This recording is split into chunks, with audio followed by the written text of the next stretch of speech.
To Be Like Jesus, written by Ellen G. White.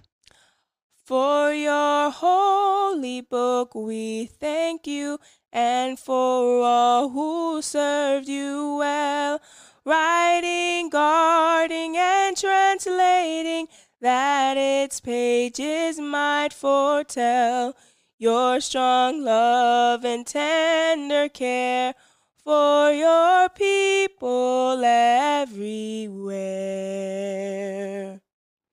Sharing the Good News. September 14th.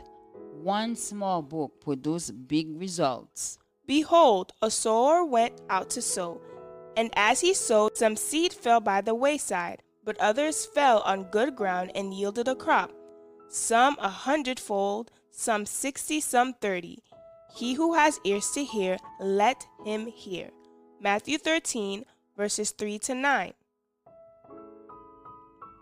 After the meeting closed, a service at the Michigan camp meeting, a sister took me heartily by the hand, expressing great joy at meeting Sister White again.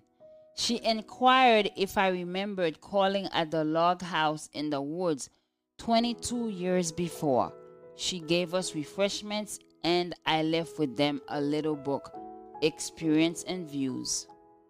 She stated that she had lent that little book to her neighbors as new families had settled around her, until there was a little bit left of it, and she expressed a great desire to obtain another copy of the work.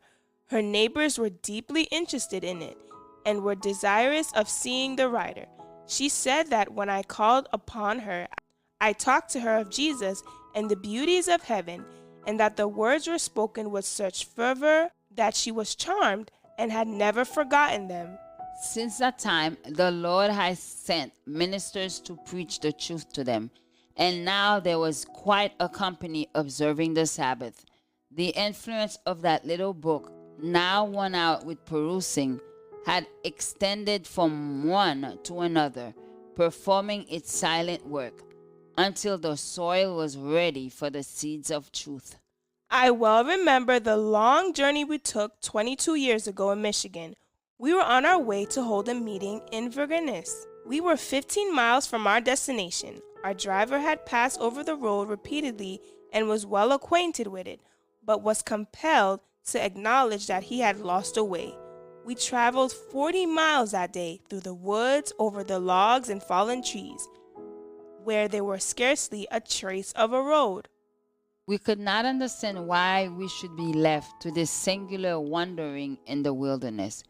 We were never more pleased than when we came in sight with a little clearing on which was a log cabin, where we found the sister I have mentioned.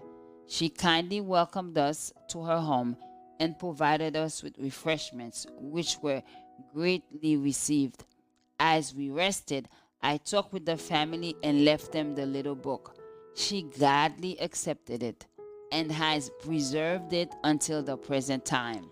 For 22 years, our wandering on this journey seemed indeed mysterious to us, but here we met quite a company who are now believers in the truth and who date their first experience from the influence of that little book. For your holy book we thank you.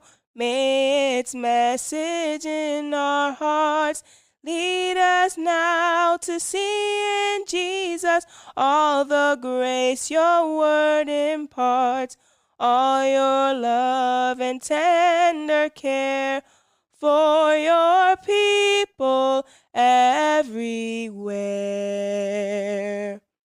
Join us tomorrow for another devotional reading by God's grace.